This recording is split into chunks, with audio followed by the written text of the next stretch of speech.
Tapi kalau kembali lagi di sosial media, kita mengungkapkan pendapat kita di sosial media, berarti boleh. Kalau pepatah mengatakan mulutmu harimau sih. Oh. Assalamualaikum warahmatullahi wabarakatuh, teman-teman semuanya. Salam sejahtera buat semuanya ya. Om Swastiastu, salam kebijakan. Oh. Salam kebajikan. Oke, buat teman-teman semua, kita sedang ada di ruang ekspresi kali ini di Psikologi UMK.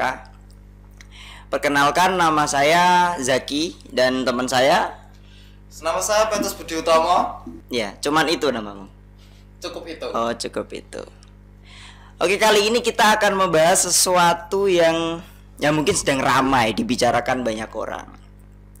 Soal freedom of speech. Ya, kebebasan berpendapat buat teman-teman yang nggak tahu. Mas Petrus Budi Utomo, menurutmu kebebasan berpendapat tuh kayak apa sih? Apakah kebebasan berpendapat itu kita bebas sebebas-bebasnya buat ngomong apapun, buat ngomong semuanya pokoknya, tanpa ada sekat, tanpa ada batas? Sekarang kan banyak orang yang mengatakan bahwa kebebasan berpendapat sekarang dibatasi oleh pemerintah. Kebebasan pendapat sekarang tidak bebas lagi gitu. Indonesia sekarang tidak menjadi negara yang demokratis gitu. Itu gimana Mas Petrus? Ya, kalau kata tetangga bahwa iya kalau jadi manusia itu yang lumrah jadi manusia. Aja senengane maido kono kene, aja senengane ya sisitik ngujat wong, elak-elak wong, menghina manusia yang lain. Itu tidak baik. Tapi kalau dari kacamata psikologi gimana sih? Kebebasan berpendapat itu sebenarnya bagus gak sih? Secara psikis mungkin? Gini sih. Kembali lagi ke yang tadi ya. Ini setahu saya loh ya. Iya. Belajar dari konsep kebebasan. Manusia ini belajarnya dari filsafat malah, namanya filsafat eksistensi. Kayak yang Jean Paul Sartre, Martin Kierkegaard, terus Nietzsche, Friedrich Nietzsche, itu kan mereka filsafat eksistensi ya. Mereka jengah sebutannya dengan apa ya, bahwa manusia itu terlalu dikekang oleh lingkungan. Nah, akhirnya timbul pikiran-pikiran bahwa kita mampu mengembangkan diri kita dengan bebas tanpa ada ini sekat, tekanan. Oh, tekanan. Oke. Oke, iya. Nah, belajar dari situ, malahan kalau nggak salah saya pernah baca-baca soal siapa ya, itu yang soal konsep absurd, manusia absurd ya. Bahwa manusia itu sebetulnya punya potensi melakukan segala hal ya, hanya lingkungan yang terus menekannya. Sehingga kalau nggak sama dengan lingkungannya dikira wah ini manusia absurd, ini nggak jelas ini. Padahal itu kan manusia emang kayak gitu sih. Nah, belajar dari situ. Kalau fungsinya apa dan manfaatnya apa sih? Kalau menurut saya ya, dengan konsep seperti itu manusia akan lebih berkembang. Kan sama. Begitu juga kayak yang di psikologi. Kita mengenal yang namanya konsep humanistik. Tokoh yang paling terkenal mungkin ya. Ini pada saya soalnya. Oh iya. Jadi saya memperkenalkan namanya Abraham Maslow. Nah, dia tokoh memang salah satu mungkin yang terus membicarakan soal humanistik, di mana manusia itu berkembang bisa melalui dari dalam. Iya. Bukan karena lingkungannya, tapi karena memang dari dalamnya. Iya. Bahwa manusia bisa berkembang. Termasuk di konsep psikoanalisis kalau nggak salah ya. Saya pernah baca itu kalau salah kan ini atau siapa itu ya, yang berbicara soal kebebasan manusia untuk berekspresi, mencurahkan sesuatu itu sebagai kebutuhan dasar soalnya. Begitupun juga tadi yang darinya Maslow yang bicara bahwa meskipun kebutuhan dasarnya adalah makan minum, tapi kebutuhan kedua adalah kebutuhan sosial. Kebutuhan sosial kan nggak mungkin kita diam saja, kan nggak mungkin, harus ada interaksi dong. Jadi gitu ya, maksudnya kita itu sebenarnya punya potensi yang besar. Asal lingkungan kita tidak mengekang, tidak, apalagi soal mungkin kalau sekarang banyak orang yang merasa, kalau merasa bagaimana, kalau merasa terkekang, kalau merasa terbatasi, kalau merasa ya merasa itu tadi gitu. Kayak misal self diagnosis, apakah self diagnosis juga termasuk dalam kebebasan berpendapat? Kan juga tidak mengganggu hak orang lain juga. Oke, kalau menurut saya sih gini. Ini teman saya yang bicara ya. Saya cuma nyomot ya, tapi kurang lebihnya seperti ini. Bebas itu boleh, asalkan tahu konsekuensinya. Apapun nantinya. Kalau pepatah mengatakan mulutmu harimau sih. Oh. Satu kasus yang kemarin kan keluar terus itu. Iya sih. Mas Peter sekarang udah mulai bijak nih. Tapi berarti pada hakikatnya kita bebas untuk mengungkapkan apapun, ya kan? Termasuk kayak kalau Mas Petrusnya bilang termasuk kayak self diagnosis. Walaupun sebenarnya kita jadi manusia juga butuh filter kan. Misalnya kita nggak sembarangan untuk mengungkapkan ini A, B, C dan D. Jadi harus ada bahwa kita tahu bahwa oh batasannya di sini. Oh kita tahu ada di sini. Ini saya kok jadi keingat bahwa apakah membuli lewat sosmed itu termasuk kebebasan berpendapat ya? Kan sekarang sedikit-sedikit gitu sih. Mungkin dulu waktu sebelum maraknya di sosmed ya, kita kan bebas membuli, tapi jadinya membuli sih. Iya. Tidak ada kayak perbuatan apa ini tergolong, saya bahkan sampai sekarang tuh masih bingung mendefinisikan membuli. Jadinya kan gini, bias gitu loh kalau kita berbicara soal pendapat ya. Aku tidak berniat membuli, aku tidak berniat apa-ngapain, tapi sekarang kan jadinya itu digolongkan membuli, terus akhirnya sampai ke ranah hukum. Iya. Dan itu sih dilaporin sih pastinya ya. Iya. Kan nggak mungkin itu ya bikin sendiri. Jadi freedom of speech boleh dilindungi secara hukum, tapi tetap kita mematuhi beberapa hal yang dilarang dan segala macamnya. Kemudian pemerintah juga selektif, khususnya kepolisian selektif untuk meneliti bahwa oh ini ternyata tidak, oh ini tidak ada intensi dan segala macamnya. Kan menelitinya juga bingung ya, harus pikir-pikir ya. Ya mereka punya metode sendiri lah pastinya. Tapi kalau di kita sendiri ya, di kultur kita sendiri ya, apakah kita bisa dikatakan bukan, kalau kita mengatakan siap mungkin harus ada talak ukurnya ya. Bisa nggak sih ini berada pada masyarakat kita gitu? Apanya? Kebebasan berpendapat gitu. Disebut bisa, disebut tidak ya tidak.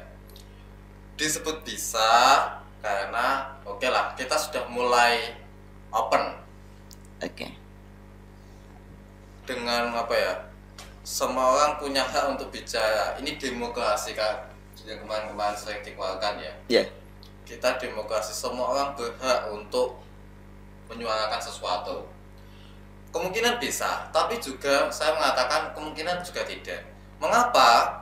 Karena gini sih, bicara soal kebebasan berpendapat itu juga kita harus tahu. Kalau kita ngobrol masih pokoknya pokoknya salah ini. Mereka istilahnya mereka bicara tanpa adanya landasan, mereka bahkan tersinggung, merusak sesuatu tanpa adanya landasan yang jelas. Nah, ini kan belum bisa kita menerapkan kebebasan berpendapat. Tapi kalau kembali lagi di sosial media, kita mengungkapkan pendapat kita di sosial media, berarti boleh? Boleh dong. Nah, kalau ada berapa banyak orang yang mengatakan, waduh aku dibully orang ini, padahal kita hanya mengatakan apa yang ada di pikiran kita. Misal ketika video ini diupload, mungkin ada banyak orang yang mengkritik kita. Mereka punya intensi mengkritik. Kamu ini bicaranya kayak gini-gini, maksudnya punya alasan lah mereka lah. Kayak misal gak sopan, kayak gini dan segala macam, mungkin kurang runut, mungkin kita kurang bener-bener ngerti pengetahuan dan segala macam. Mungkin intensi mereka mengkritik, tapi kita seolah-olah waduh aku nggak mau lagi di sini, aku dibully kok. Selamat datang di Indonesia. Kalau gini, kalau banyak sekali orang-orang yang bersosial media, ada berapa banyak sih, maksudnya intensitas orang Indonesia sekarang bersosial media mungkin hampir 100%. Semua orang pegang di sosial media. Kalau dampak baik, kita mengungkapkan pendapat kita secara bebas. Ini dampak baik untuk negara itu sendiri atau untuk sosial itu sendiri apa sih sebenarnya? Kalau kita Ya kalau kita ini mengungkapkan pendapat kita sebebas-bebasnya, misal kita bisa menjadi negara yang bebas berpendapat, ya kan? Oke, kita mengeluarkan apapun yang kita mengkritik, kita komplain, kita ini. Itu dampak baiknya dulu apa sih? Dampak positifnya dulu apa sih? kalau kita bebas berpendapat, Iya. adanya Khususnya di sosial media mungkin. masyarakat tidak mudah saling curiga. Oke. Bagi saya seperti itu. Iya. Masyarakat dapat lebih mudah mengembangkan dirinya. Iya. Karena tidak mudah tersinggung jika dikritik oleh orang lain. Iya, oke. Itu sih. Iya. Tapi kalau tetap harus ada dampak negatifnya kan. Positif dan negatif itu kan selalu beriringan. Tapi kalau dampak negatifnya apa sih? Mungkin buat batasan teman-teman sekalian, buat batasan kita sendiri, mungkin sebagai orang yang main sosmed, sebagai orang yang Ya itu ya, ujung-ujungnya dicaci atau dibully. Kan cuma itu sih konsekuensi dampak negatifnya itu. Dan gini, oh iya, tambah lagi sih, ini kalau kita bicara soal untuk diri mereka sendiri ya, ya. kita tidak akan bisa mengembangkan diri kita. Karena kalau kita dikit-dikit tersinggung gara-gara dikasih kritik, dikasih saran, ya kapan berkembang gitu loh ya. Kan kadangkala itu malah jadi kayak kritik-kritik itu kan jadi kayak apa ya, kesan mereka yang tertinggal ataupun mereka yang belum terjamah, akhirnya mereka mengeluarkan sesuatu, tapi gara-gara mereka merasa bahwa dirinya sudah baik dan bagaimana, akhirnya tersinggung dan tidak terima. Padahal kan simpel kalau konsepnya, oh iya, saya sadar bahwa saya bukan manusia yang sempurna. Oh ya, mungkin saya kelewatan di sana waktu ngapain. Kebebasan berpendapat kan akan mengakibatkan banyak hal yang negatif ya, terutama kayak misal hoax, kayak misal bullying tadi. Terus ada yang lain juga. Itu kalau menurutmu, oh iya, gimana? Gini. Oh iya, saya tambahi ya. Kebebasan berpendapat dan media sosial di Indonesia ini berdasarkan jurnal ini, ada berbagai itu ya, dampak negatif ya.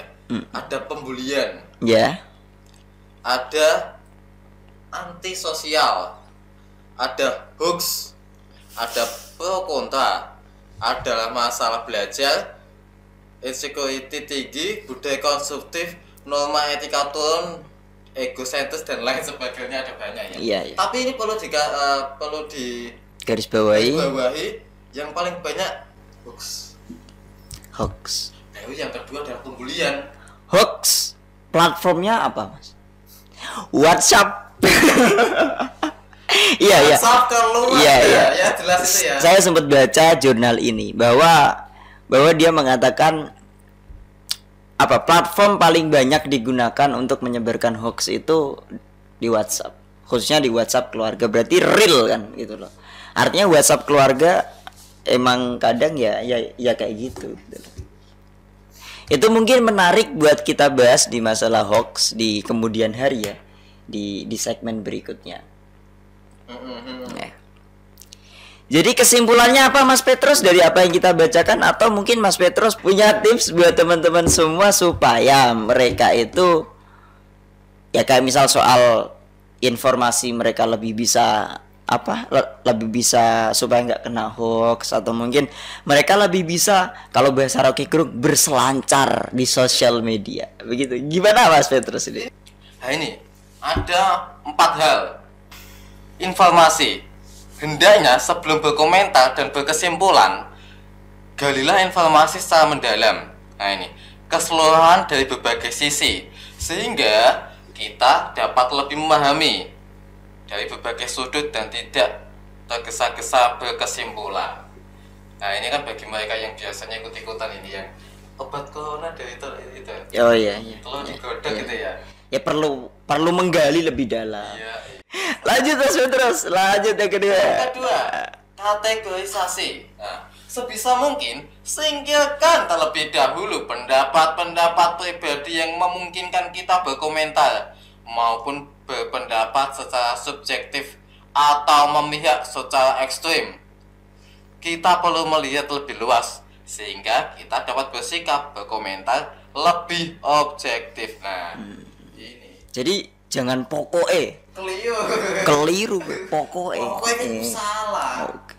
Apa yang saya yakini benar, orang lain mengatakan seperti itu, saya kemudian merasa tersinggung, pokoknya gue salah. Nah, jangan seperti itu ya. Misalnya itu ya. Kan dalilnya sekarang kan bermacam-macam. Kan bisa soal sentimen agama ya. Iya. Wah, ini penistaan agama. Saya kan cuma bercanda ya. Agama kok dibercandain. Ah iya kayak gitu Ngotot gitu. saja pokoknya. Pokoknya ngejer supaya dia masuk bui gitu. Iya. Oke. Kemudian lanjut Mas Petrus. Persepsi. Informasi yang kita dapat perlu kita olah dan analisa lebih dalam sehingga dapat membentuk suatu persepsi yang kuat. Nah, ini makanya sering kita kenal dengan kayak kajian. Oh iya. Sebelum kita menerapkan informasi itu, menggunakan informasi itu, alangkah lebih baiknya kita baca, membuat suatu kajian lah. Entah itu dengan kita berdiskusi dengan benar gak ya kira-kira. Jadi ini kan aslinya kalau di agama tertentu kan ada istilah pengajian. Pengajian itu kan fungsinya mengkaji sesuatu kan. Lanjut. Yang keempat. Oke, yang terakhir. Kehadiran orang lain. Selalu ingatlah bahwa apa yang kita ungkapkan bisa berdampak pada kondisi psikologis atau keadaan lawan bicara maupun orang lain. Maka tinggalkanlah kata-kata membekas yang baik. Hal ini merupakan kewajiban kita sebagai sesama manusia. Ini konsekuensi. Oh iya. Jadi yang namanya kalau kita menabur jelek ya pasti. Oh iya. Penuainya jelek sih. Apa yang kamu tanam itu yang kamu tuai. Iya. Taulah konsekuensi. Iya. Jangan dia hujat sana sini dia dilaporkan, wah ini UITE ini bermasalah ini. Nah, Anda yang bodoh. Iya. Tapi luar biasa sekali buat teman-teman yang sudah mendengarkan sampai akhir kali ini. Jadi kesimpulannya adalah yang pertama, kita boleh kok mengungkapkan apa yang jadi pendapat kita ke ranah publik ataupun di sosial media. Kita boleh mengungkapkan asal kita punya batasan-batasan. Kalau kita di negara Indonesia ya kita punya batasan secara hukum. Kalau kita ada di kultur, misal di kultur di sebuah budaya, kita punya batasan budaya itu sendiri. Ya asal kita tidak melanggar batasan-batasan itu, mungkin fan-fan aja kita mengungkapkan sesuatu ya. Iya. Ya, tips adalah jangan mengatakan nama ya, mungkin nama instansi atau apapun, supaya kalian tidak disomasi, tidak dilaporkan dan segala macam. Untuk kalian semua terima kasih buat semuanya. Sampai jumpa, bye. Assalamualaikum warahmatullahi wabarakatuh.